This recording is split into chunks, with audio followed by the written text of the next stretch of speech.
Finally আজ আমরা এক রুমের কাম কমপ্লিট আর রয়েছে মাত্র 2 রুম। হ্যালো এভরিওয়ান, আসসালামু আলাইকুম। কিতা খবর? সারা আশা করি সব ভালো আছেন আর আমিও ভালো আছি। তো আবার টানে আইসি খামর চাইতে আর এনে আজকে খাম হয়েছে গিয়ে আমার মনে করো খালি নাচর খাম।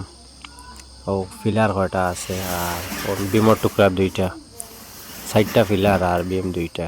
মোটামুটি আইজ রুম ওখান কমপ্লিট করতাম। তো চলো দেখি চেষ্টা করুন পারা যায় কিনা না। তো গাইস দেখতে দেখতে মনে করো আমি উপর মারি দিছি, উপর মারিয়া তল সফাই দিছি। আর আজকে মনে করো খুব একটা ভিডিও শ্যুট করতাম পারছি না, কারণ হয়েছে নাচর খাম, মানে খুব ব্যস্ত আসলাম। আর নাচর খামও তো মোটামুটি সময় লাগে আর কিছু মনে করো ওরা তাড়া করে মারা লাগে, তো সারা জানা আছে। তো উপর মারিয়া বর্তমানে আমি নামে গেছি বাড়ার নিচে আর তলও সাফাইয়া তুয়া। আর পাকা দিয়ে আমরা খানিরও টাইম হয়ে গেছিলো, তো আমরা গিয়া খাইয়া দিয়া বর্তমানে আইসি আবার। খাইয়া এখন মনে করো মারমু, তল ওখান টিকেট টানি গেছে, এখন তলও কমপ্লিট মারমু, মারিয়া বাদ বাকি বেইলে ওখানে আর 3টা ফিলার আছে ওখান করমু। তো গাইজ ফাইনালি আজকের খাম আমার শেষ কমপ্লিট। বাকি বেইলে মনে করো আমার 3টা ফিলার আসলে এগুলো করে লিছি।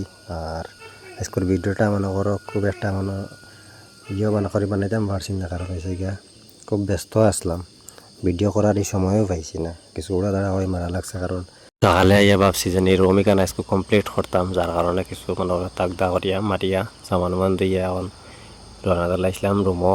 আর দাঁড়ো আমরা একটা কামড় সাইডি নইয়া দেখি আমার বন্ধু হলে আবার খাম করডা সন্তান সাজায় খান লটকাইয়া দেওয়া। আর আজকের ভিডিওটা কেমন লাগলো অবশ্যই কমেন্টে হইয়া যাইবা, আর ভালো লাগলে সারা এতটা লাইক শেয়ার কমেন্ট সাপোর্ট করবা।